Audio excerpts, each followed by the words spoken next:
All right, well, history. Do we have any history buffs in here? Like you love history? Yeah, there's some history buffs. I was not really ever a history buff. I was a math guy. But I was always intrigued with history. And as I've gotten older, I think I've gotten more intrigued with history. And as we've been working through the book, or you guys have been working through the book of Exodus, you obviously have been looking at the history of the Israelites, right? Oh, Pastor Russell. Right? I am on the right track, right? Okay, yes.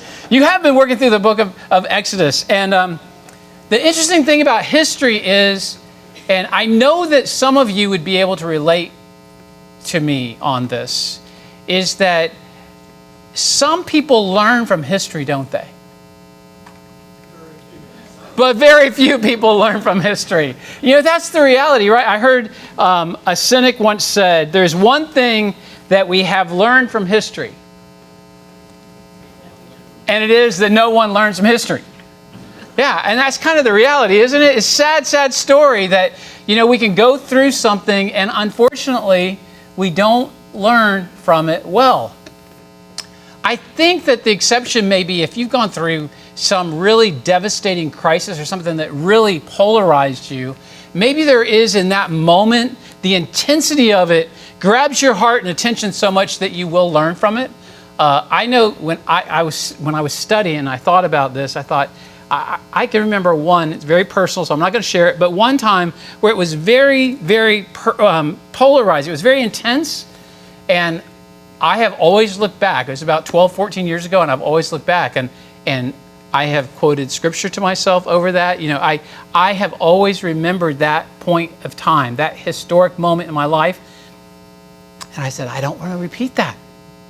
But I think about all the other things that have happened in my life that I've not done that with, right? You know, how we have a tendency to repeat history over and over again. I think that's why, not to pick on divorced people at all, but I think that's why so many times sociologists tell us, psychologists tell us, that if you've been divorced, you are highly likely to marry the same person you divorced. Not literally the same person, you know what I mean? But we have a tendency to be drawn back. You know, we don't learn well from those relational mistakes that we made, and we repeat the same mistake over.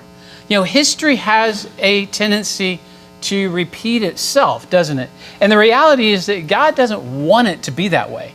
God would much, much rather we learn from these historical moments in our life. 1 Corinthians 10. If you have your Bibles, go ahead and turn there, because I'm going to start our lesson. I know we're going to do Exodus, but we're going to start in 1 Corinthians 10.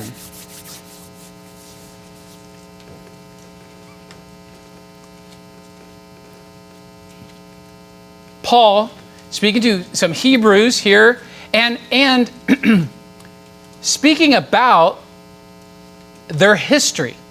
He says, "For I do not want you to be unaware, brothers, that the fathers were all under the cloud and all passed through the sea, and all were baptized into Moses in the cloud and the sea, and all ate the same spiritual food." What would that spiritual food be? Manna. "And all drank the same spiritual drink, for they drank from the spiritual rock that followed them, and the rock was Christ. Nevertheless, with most of them, God was not pleased, for they were overthrown in the wilderness." And then in verse 5, "Nevertheless, with most of them, God was not pleased, for they were overthrown in the wilderness." That overthrown, you remember what happened in the wilderness, right? And we're going to look into it. But that wilderness, you know, here what happens is they escape the slavery of Egypt, the oppression of Egypt, cross the Red Sea, and they get into the wilderness. They've seen all the works of God, and yet the wilderness has overcome them, right? 6 through 10. "Now these things took place as examples for us, that we might not desire evil as they did. Do not be idolaters, as some of them were, as it is written, the people sat down to eat and drink and rose up to play. We must not indulge in sexual immorality as some of them did. And 23,000 fell in a single day. We must not put Christ to the test as some of them did and were destroyed by serpents, nor grumble as some of them did and were destroyed by the destroyer. And so here's this reoccurring idea that, this happened, this period of history with the Israelites happened for a purpose.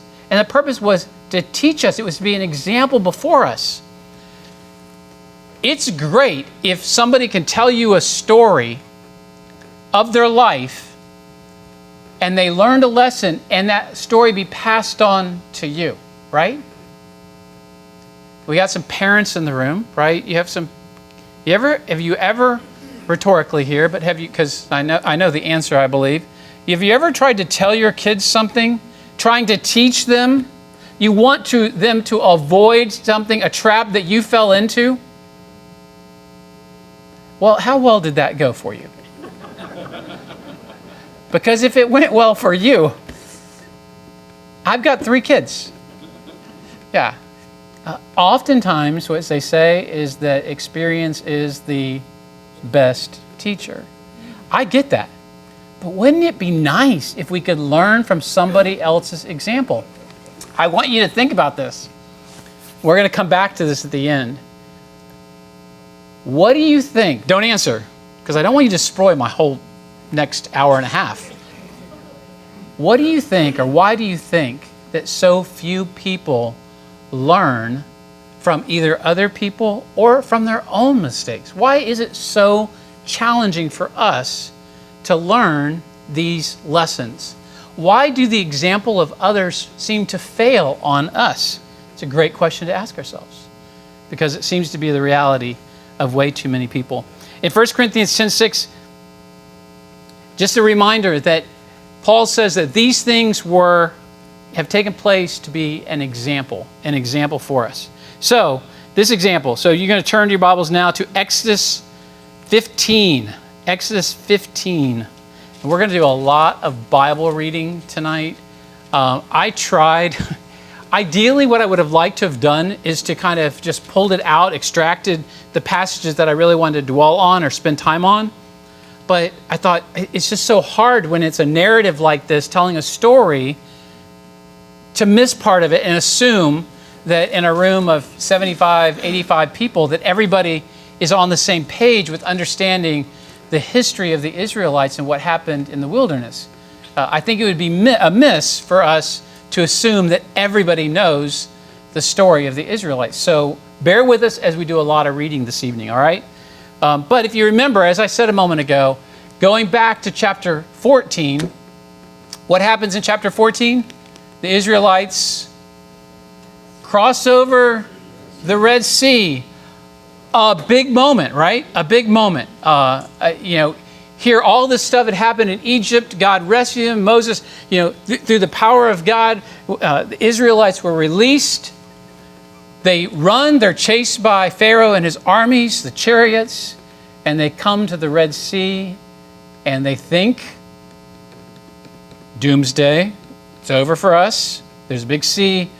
Egyptian armies right behind us. Nothing we can do. And Moses holds out a staff. Red Sea opens up, parts the waters, and the Israelites all go through. And then the armies come in and the waters are released, drowning Pharaoh's army. And the Israelites have now witnessed this miracle. Now, some in this room may say, I have witnessed a miracle or two, but probably none of us like this, with that kind of reality, just the concreteness of waters parting, us going through on dry land, and then the Pharaoh's armies being destroyed. I mean, that's hard to imagine, right? And yet that was where the Israelites were. But you all, I believe that probably everybody in here, at least most people in here, have had a spiritual victory in your life, right? You've had a spiritual victory. If you're in Christ, you had the major spiritual victory, right? God reached down from heaven and saved you, redeemed you, set you apart. You're an ambassador of His. Amazing. And what is our response to those moments in time where God does something incredible in our lives? And we celebrate, don't we?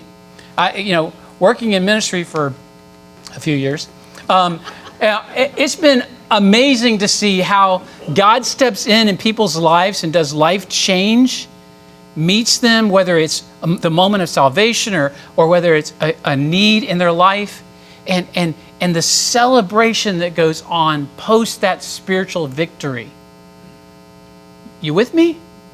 Well, I think we can only, this side of heaven, get just a tiny glimpse of how incredible the Israelites must have felt watching Pharaoh's army drown and the victory that they had. So, we're going to start in verse 15, and let's read this incredible story of victory.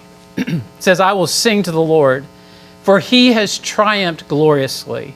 The horse and his rider He has thrown into the sea. The Lord is my strength and my song, and He has become my salvation.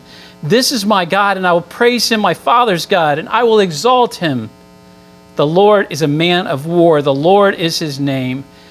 Pharaoh's chariots and his host He cast into the sea, and His chosen officers were sunk in the Red Sea. The floods covered them. They went down into the depths like a stone. Your right hand, O Lord, glorious in power. Your right hand, O Lord, shatters the enemy.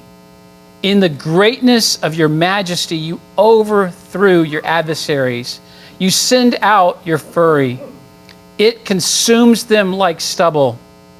In the blast of your nostrils, the waters piled up. The floods stood up in a heap.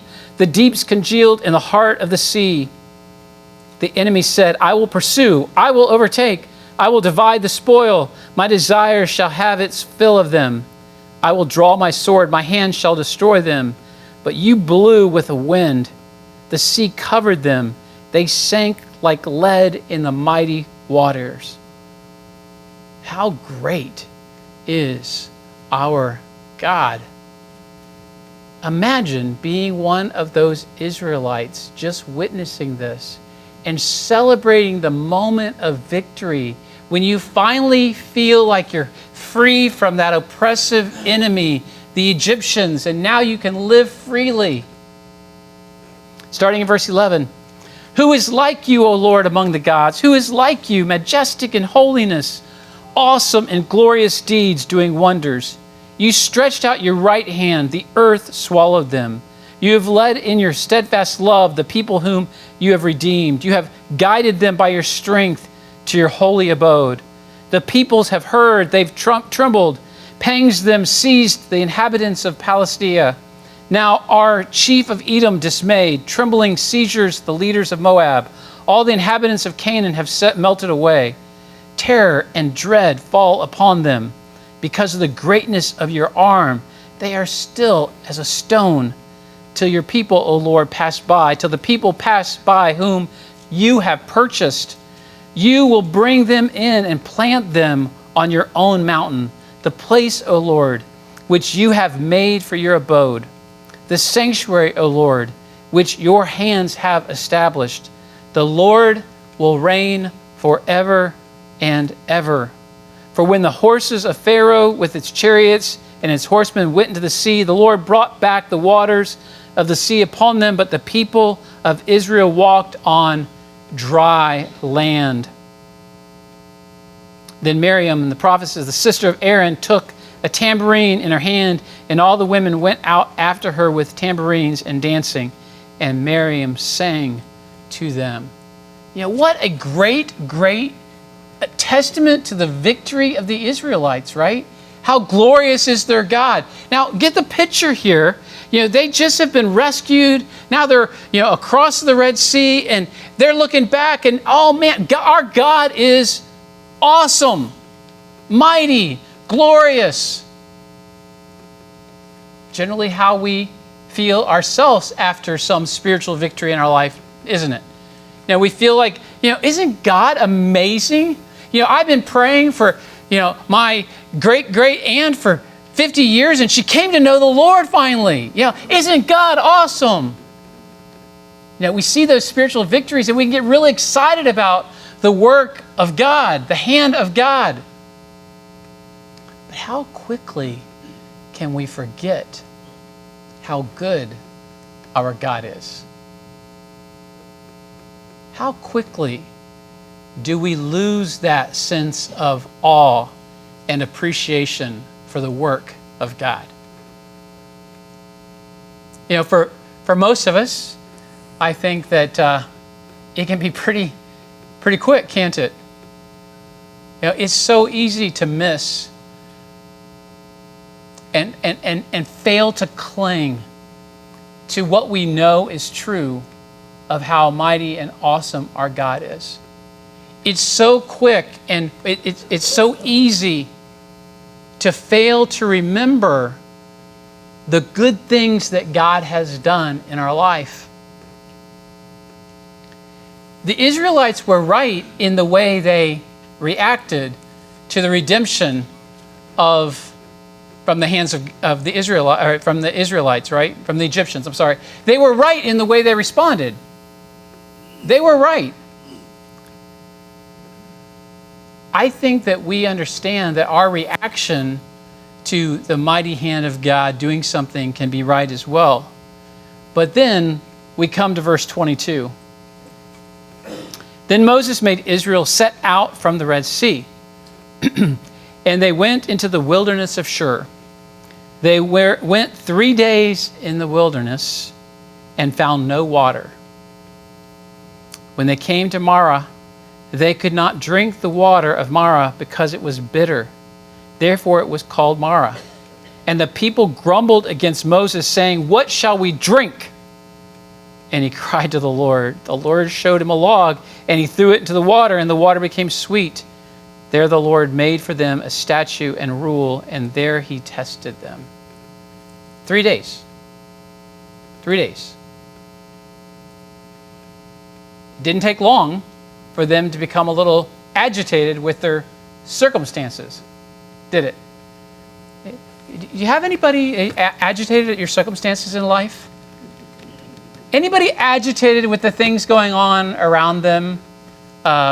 Maybe national, maybe not, maybe international, maybe not, maybe personal. You just get a little agitated with the way things are. Not the way you would like it. Maybe it's kids, maybe it's grandchildren, maybe it's medical. But if I were God, this is not how I would do it, right? It's really easy to get agitated with the way things are going. And fail to remember the hand of God, the majesty of God, the glory of God, the sovereignty of God. See, from the Red Sea, the Israelites head through this wilderness, and it takes them 3 days before they start grumbling and complaining. I don't want to make an assumption, but probably a lot of us could relate to that story in our life, that it doesn't take very long for us in circumstances of our life to become pretty disgruntled, dissatisfied, not happy about the way things are going.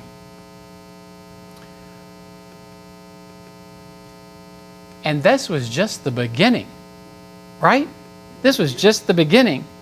These were baby steps in the desert. And one may ask themselves, why didn't God, and I thought this before, God could rescue them from the Egyptians through miraculous events, let them cross through the Red Sea. Why was not the promised land right on the other side of the Red Sea? Would that not be nice? Right? It's kind of like, it made me think, if as we embark upon a personal relationship with Jesus Christ, maybe at that moment, eternity should be before us and we should just enter glory. And then we don't have to deal with all this other stuff, right? We've made the most important decision of our life, and then we're in glory. But that's not what God has for us, and it's not what God had for the Israelites. Why? There was this wilderness experience because there was going to be a test of their faith. They were going to go through trials. You and I go through trials, don't we? Testing of our faith. I think it's interesting that how God brings different things across our path to make us stronger, to make us more able.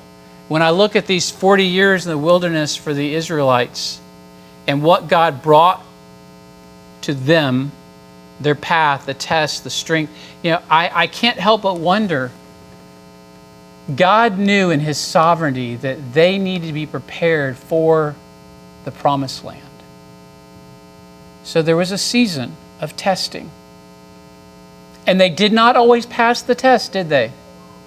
They did not always pass the test.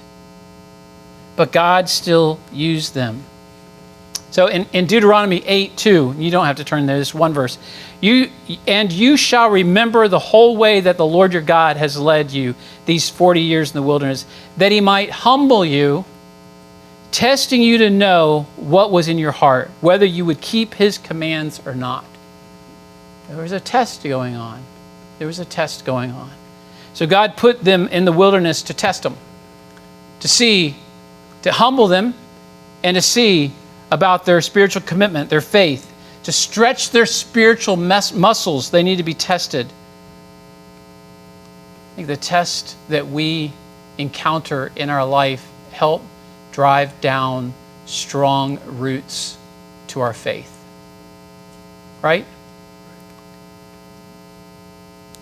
It's important for us to understand that the test will come. The test will come. And as we are tested, to allow God to develop a strength in us to dig our roots deep, because it probably won't be the last test that we're going to encounter. Reminded of James 1, verses 2 through 4, it says, "Count it all joy, my brothers, when you meet trials of various kinds. For you know that the testing of your faith produces steadfastness. And let steadfastness have its full effect, that you may be perfect and complete, lacking in nothing." Anybody get excited and really joyful about the test that God brings their way? Not generally. That's just not our reality. But yet, James says, count it all joy. Count it all joy when you meet trials of various kinds. Why? Because it helps build that foundation in your life that God wants you to have. Blessed is the man who remains steadfast under trial, for when he has stood the test, James 1:12. Blessed is the man who remains steadfast under trial, for when he has stood the test, he will receive the crown of life which God has promised to those who love him. So, this wilderness. Let's pick up in Exodus 15, verse 22. Exodus 15, verse 22. Then Moses made Israel set out from the Red Sea, and they went into the land of Shur. They were there 3 days in the wilderness and found no water. And when they came to Marah, they could not drink the water of Marah because it was bitter. Therefore it was named Marah, and the people grumbled against the Lord, saying, "What shall we drink?" Against Moses, and what shall we drink? And he cried to the Lord. Moses cried to the Lord, and the Lord showed him a log, and he threw it into the water, and the water became sweet. There the Lord made for them a statute and a rule, and there he tested them, saying, "If you will diligently listen to my voice, the voice of the Lord your God, and do that which is right in his eyes, I will put none of these diseases on you that I put on the Egyptians, for I am the Lord your healer." So now God has given them a word. You're to trust me and obey me, right? Trust me and obey me. Do what I say to do. In verse 27, then they came to Elim, where they were 12 springs of water and 70 palm trees, and they encamped there by the water. It's 3 days in the wilderness, no water. God provided water. And then God does something even more miraculous in that he provides them springs of water, palm trees. Can you envision this place? Kind of like Southwest Florida, right? Palm trees, spring water. Beautiful. Charles Swindoll says that there's a cycle of events that we see happening in 15. He says, first of all, abundance. Abundance. God proves himself abundantly faithful to the Israelites, doesn't he? There's an abundance here. Rescued, redeemed, set free, prison shackles off. Amazing abundance. Abundantly rescued from the Pharaoh's army. Horse and rider fell into the sea. Abundance. What happens after abundance? Now, I think that everyone in here, because of the fact that you're here tonight, you would have to say you've experienced the abundance, the abundant blessings of God. What happens after abundance? So Swindoll says this. He says, people begin to have an expectation. Expectation. Okay, I've been abundantly blessed. You know, the stock market rose 500 points today, so tomorrow it needs to rise equally, right? I'm abundantly blessed. I need to be abundantly blessed more. I have an expectation to be blessed. You know, one of the things that my wife and I don't watch much TV, but one of the things we do watch is we watch some things like Survivor, Amazing Race. And you know what's always Amazing Race is when there's a winner cast. You know what they always say about the winner? They deserved it. How does anyone deserve $1 million for racing around the world? Yeah, it just makes no sense to me. But that's a mentality of abundance. You know, I live abundantly, and so I can expect that I deserve more. There's an expectation. And I think that's how many of us relate to life. We expect to be blessed. And when we're not blessed, Swindoll says the third thing is, then we live in disappointment. We become disappointed. We become mostly disappointed with our circumstances, don't we? I don't know who started this on our staff. Maybe Miller is what I originally heard. But up here is this expectation. Everybody got an expectation of the way their life should be, right? Everybody's got an expectation of their financial, relational, social. Everybody's got that expectation. And then all of a sudden, here comes reality. Whoa. And you know what that gap is called? Disappointment. You know, and so we have to figure out, how do I deal with this disappointment? Because rarely are our expectations ever our reality. Yeah, we're good at creating a high-level expectation, but life doesn't often give us that reality. So how do we deal with the gap of disappointment? And I think the way that we deal with the gap of disappointment often defines how we live our life as children of God. That disappointment can lead us in a lot of different ways, can't it? Doing ministry for a long time, I've dealt with a lot of people that, you know, have depression issues, and a lot of times they can circle back to, you know, I didn't have the childhood that I should have had. I didn't have the wife that I should have had. I didn't have, you know, it's this disappointment, this gap has led them down a path that is very, very unhealthy. So disappointment. In verse 22, it says, Then Moses made Israel set out from the Red Sea, and they went to the wilderness of Shur. They were there 3 days in the wilderness, and they found no water. That's disappointing, isn't it? That's disappointing. When God has done all these miraculous things, and then I have no water? No water? There's a big difference between what we expect and our reality. And then the fourth thing is complaint. Verse 24, And the people grumbled against Moses, saying, what shall we drink? Now, I doubt, just knowing what a great, awesome group of people that we have here tonight, love Jesus people, that we have any grumblers in here. I doubt if we have any complainers. Like you never say, anything negative. You just don't do it, because you just see things through a different lens, right? It's just not in your makeup to grumble or gripe about anything, right? Right? I mean, I've mischaracterized you.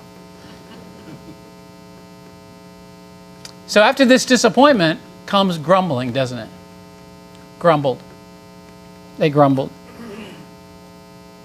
And when we complain and grumble as a child of God, often it's defined by our circumstances, right? Who are we grumbling and complaining against? It's God, right? Yeah. How do we handle that then? Well, that's a good question. I'm going to get to there. You want the answer before the class is over. It's only 10 after. You got to wait another 20 minutes. Hold on. But we grumble. We grumble. And then the last thing that Swindoll says is provision. And I, in reading this passage in 15 and 16 tonight, I thought about grace. It's that, man, you Israelites, you screw-ups, you did it again.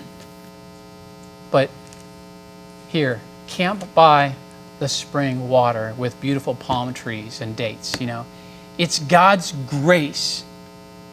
It's His unmerited favor bestowed upon His people. That's our reality, isn't it? Our reality, in spite of the disappointment, the griping, the grumbling, God throws us this grace. I love you. I love you. And my love for you is not based upon the circumstances of your life. Grace. Grace. Chapter 15, verse 25.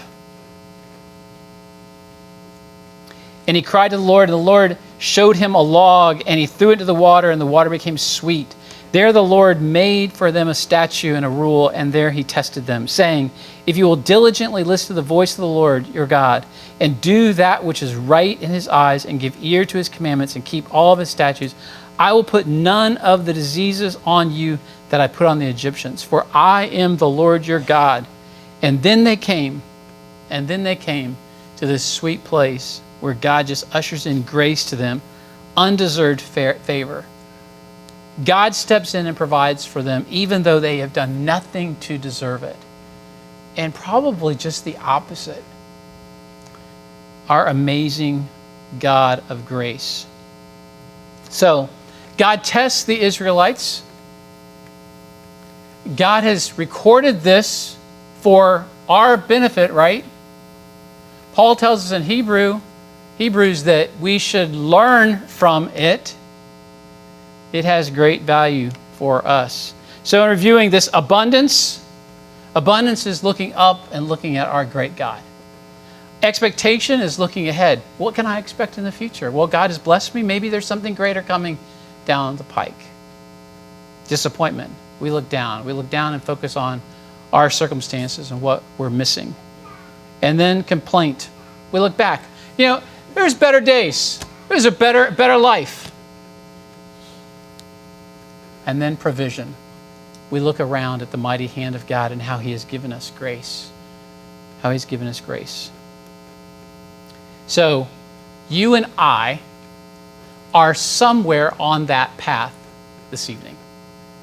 Maybe you're living in that reality of, abundance. Maybe you're looking up and, oh, God is awesome. He's just a great God. He's done so much for me. Maybe some it's the expectation. Okay, God, you've done so much. Now what else are you going to do? What else can I expect from you, oh God? Maybe some of you looking at your circumstances today and disappointed.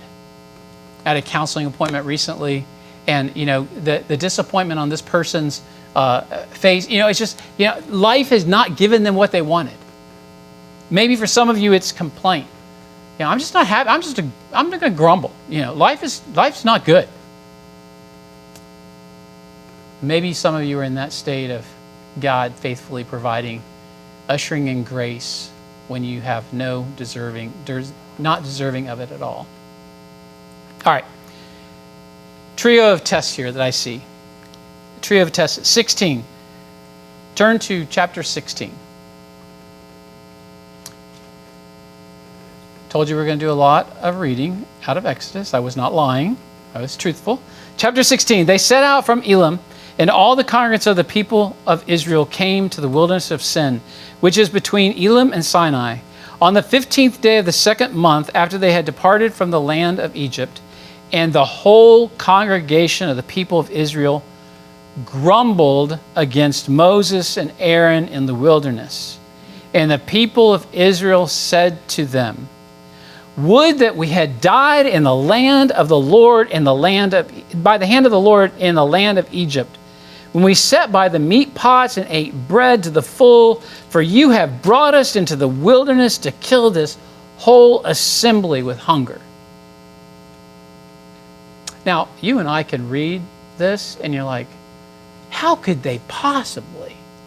When I read the narrative of the rescue of the Israelites from the hands of the Egyptians and all that God had done for them, how could they possibly grumble and complain? Well, don't be quick to answer that question for the Israelites. But look at yourself, myself, how easy it is for us to complain about our circumstances when God has done so much for us. Verse 4, Then the Lord said to Moses, "Behold, I am about to rain bread from heaven for you, and the people shall go out and gather a day's portion every day, that I may test them, whether they will walk in my law or not. On the sixth day, when they prepare what they bring in, it will be twice as much as they gather daily." So Moses and Aaron said to all the people of Israel, "At evening you shall know that it was the Lord who brought you out of the land of Egypt. And in the morning you shall see the glory of the Lord, because he has heard your grumbling against the Lord. For what are we that you grumble against us?" But Moses said, "When the Lord gives you in the evening meat to eat, and in the morning bread to the full, because the Lord has heard your grumbling, that you grumble against him. What are we?" Your grumbling is not against us, but against the Lord, right? Their grumbling was not against Moses or Aaron, but it was ultimately against the Lord. When we complain about our circumstances, we're not complaining about our circumstances, but we're complaining about an incompetent, unfaithful God. Then Moses said to Aaron, "Say to the whole congregation of the people of Israel, 'Come near before the Lord, for he has heard your grumbling.'" And so as soon as Aaron spoke to the whole congregation of the people of Israel, they looked toward the wilderness, and behold, the glory of the Lord appeared in a cloud. And the Lord said to Moses, "I have heard the grumbling of the people of Israel." Now, stop there just a second. Can you imagine, after all that God has done for the children of Israel? Now, most of us are parents in here, and you have undoubtedly, like my wife and I, have done incredible things for our kids. Hopefully your kids are as grateful as my kids are. But can you imagine if they weren't grateful? If they just turned up their nose and complained, "Well, thought I was going to get a Maserati on my 16th birthday and I got a VW." Can you imagine? It kind of sounds like the Israelites. God has done so much for them, and yet they found reason to complain. And the Lord said to Moses, "I have heard the grumbling of the people of Israel.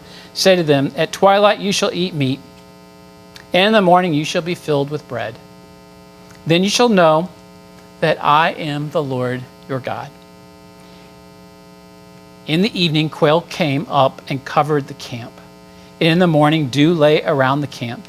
And when the dew had gone up, there was on the face of the wilderness a fire, fine flake-like thing, fine as frost on the ground.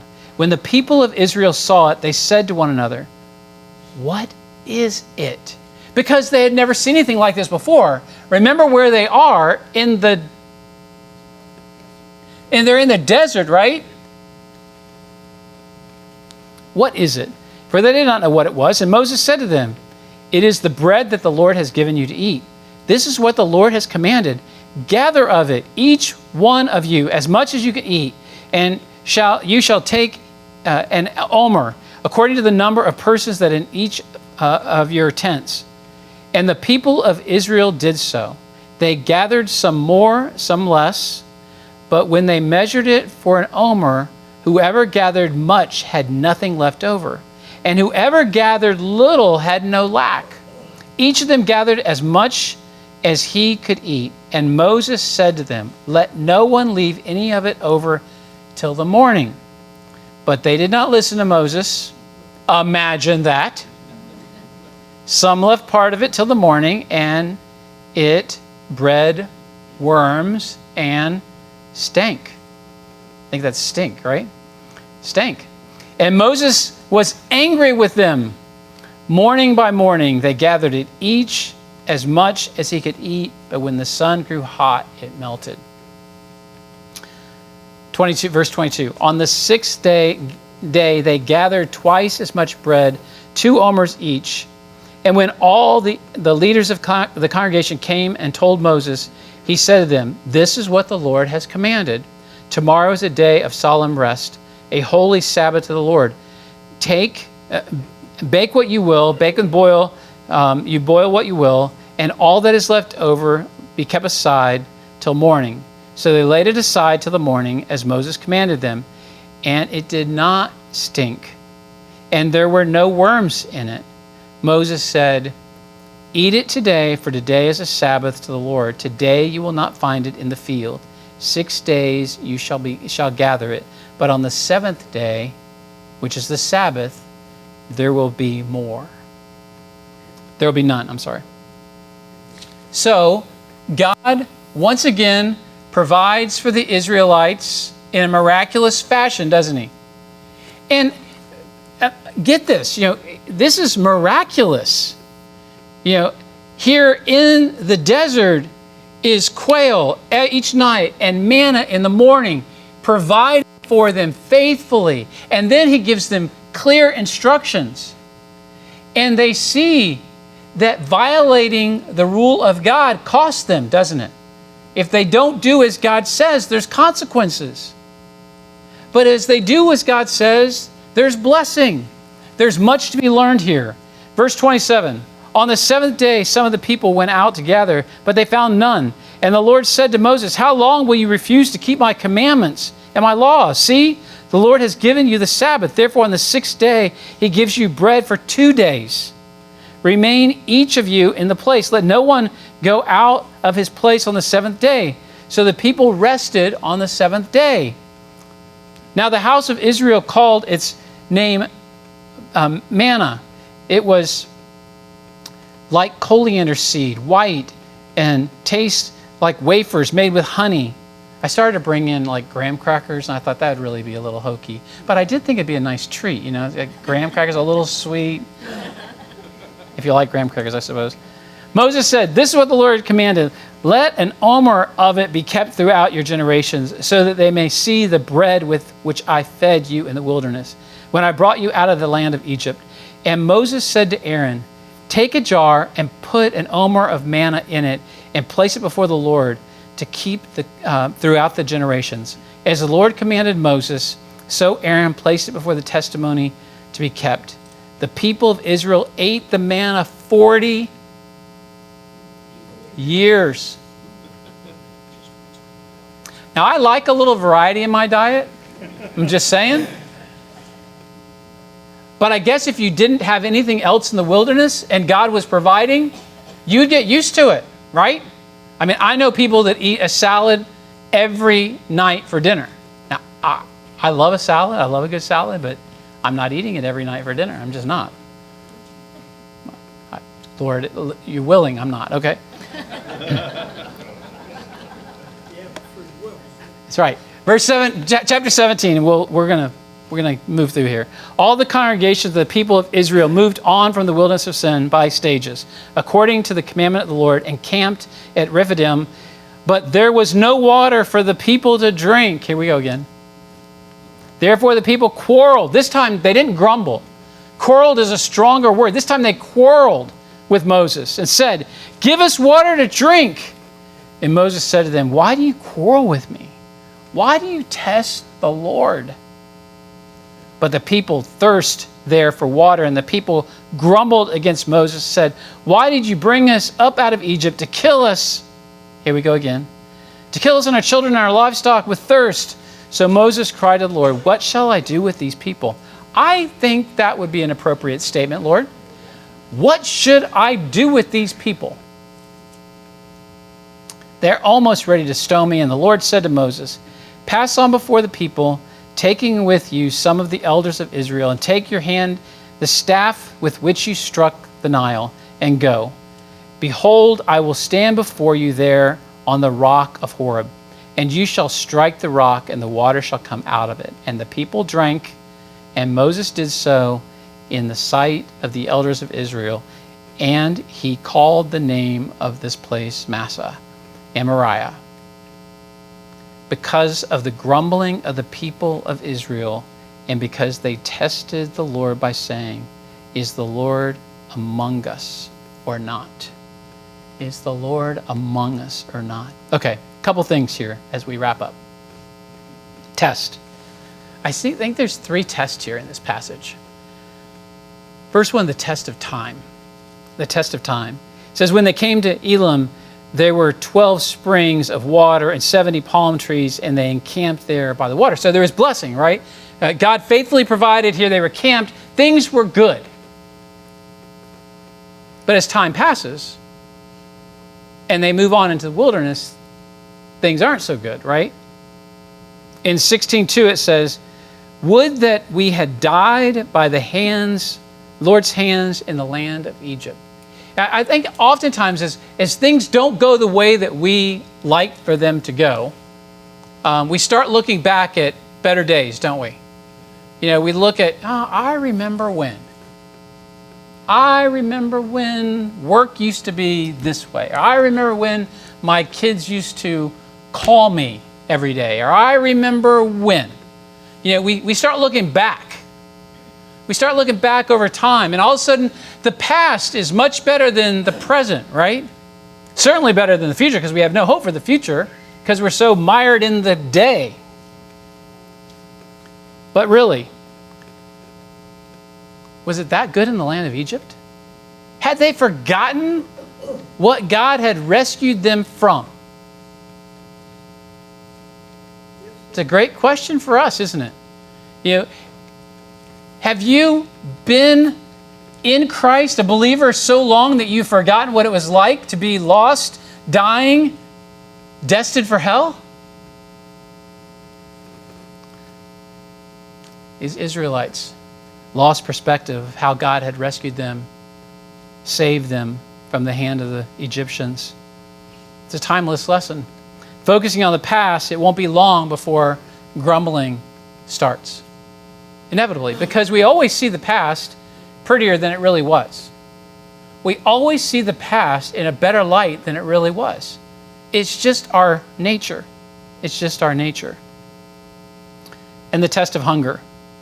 And the people of Israel said to them, "Would that we had died by the hand of the Lord in the land of Egypt, when we sat by the meat pots and ate bread to the full, for you have brought us into the wilderness to kill us in the whole assembly."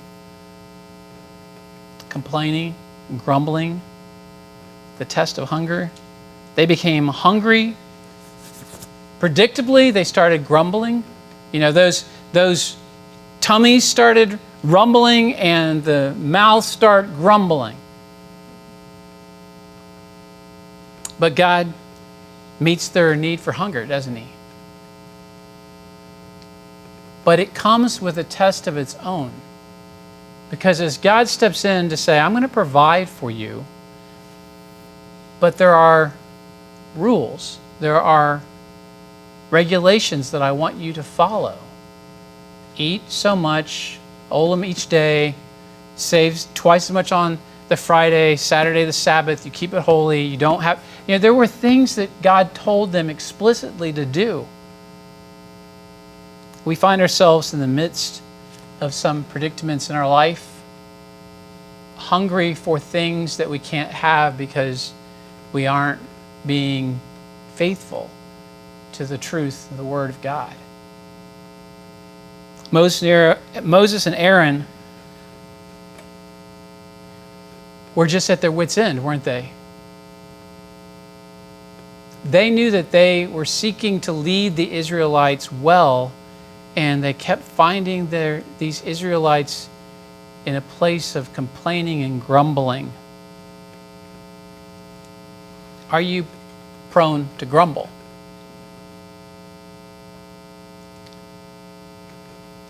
I think that part of the answer, and just part, but when we're in that place of temptation to grumble about our circumstances that God obviously is sovereign over, when we're in the midst of that, to be able to remember, God has placed me here, this place and time, for a reason. He is sovereign. And believe me, people, I stand up here and speak as one of you. I walk this walk. I have been in seasons where it's been very challenging and difficult, and I've done way more complaining to my wife than I ever should have, okay? In ministry, a lot of times, and Russell, Mark, Wade can testify to this, it's a very lonely grumbling because I have been very, very careful through the 37 years that I've been at McGregor not to grumble to members. I think that's a very unwise place for us to be. So who gets that grumbling? My wife. She's listened to a lot of those grumbling words. So it's a temptation for all of us, but we extract the sovereignty of God knowing, God, you have worked through, you've put me here for a reason. I don't understand the reason, but you've got me here. And even though the circumstances, the situations may not be good, I pray that I can be faithful because I see you above it all. You are in charge. You are Lord over the situation. So I think part of it is being faithful to see, to identify, God, I don't like this, but I know you've got me here. Help me to be faithful. Help me to be found faithful, even during circumstances that I may not like at all. And then in 13 through 15, it says, in the evening quail came out. I mean, it's the few scriptures of God providing. God provides that manna. God provides that manna, that food for the Israelites. And he was faithful. When I got to this place in the passage and I was studying it, I just couldn't help but think of us in America, and not to pick on Americans because I don't want to do that at all, but we're so blessed. We are so blessed. And yet my world is filled with grumblers, honestly. And I just think there's a lot of people that find things they're lacking to complain about instead of find things to celebrate the goodness of God about. You see that? You see what I'm saying? And I really think that this passage just reminds me of how important it is. I don't want to be like these Israelites. When God has been so faithful to me, I want to be reminded of God's goodness to me. And yeah, I might not have everything that Carrie would like to have, but that doesn't mean that I have anything that God has not ordained me to have. And I need to be responsible and faithful with what he's given. Here's my key, my answer, twofold. And how do we abstain from this grumbling attitude? First of all, we all are a part of humanity. And we're carnal. And in the flesh, we will grumble. Right? I think it's because we're a fallen creature. We are fallen and flawed And because of that position that we have as a part of the Adam sin nature, we just are so tempted to live in that world of grumbling instead of celebrating the goodness of God. I think it's helpful to recognize that reality. I don't think it's helpful to stay in that reality, but to know that I need to overcome this. Somebody told me one time that grumbling is not a spiritual gift. Some people think it is, but it is not. I've looked. It is not a spiritual gift. And when we do that, we are speaking words against our sovereign Creator. But there is a temptation within inside each of us as carnal human beings to do that very thing. And then I think that the second thing, and I'll end on this, is that I think the answer is to walk in humility. I think when we think too much of ourselves, we think we deserve better. And when we have that mentality that I deserve these things, kind of like the message that we have from our media these days, you deserve these things. If you can convince yourself you deserve something and it doesn't come about, the natural response in our carnal flesh is to grumble about it. I should complain, because, whatever it is in your world, it just makes sense. I deserve it and I didn't get it, so something's wrong. The world has not treated me the way that it should treat me, and I have the right to grumble because I deserve it. Humility, I think, fights that. Humility fights that. And I think that that's why Moses was said to be one of the most humble men to ever live. I think he grasped how important it was to walk in humility.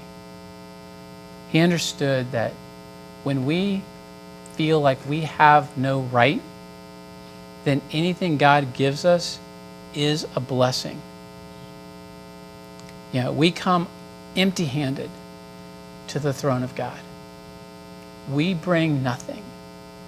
He has done it all. Now, it's easy to get up from these chairs, walk out these doors, and to forget that truth. But to humbly come before our God. God, I don't deserve the blessings you've given me. I don't. And if they're taken away today, if they're taken away tomorrow, it's okay. I'm not going to grumble against a God who sits on his throne and is in control of the universe and in control of everything that happens in my life. I don't have that right. He stepped out of heaven, came down to earth to live a horrific life, to die a terrible, terrible death, to be buried in a tomb and raised on the third day for my sin. I'm redeemed. I'm set free. May the trappings of this world not enslave me to anything. And if I can walk humbly with my God, I'll hold loosely the things of this earth. And I'll grumble much, much less about the things I don't have.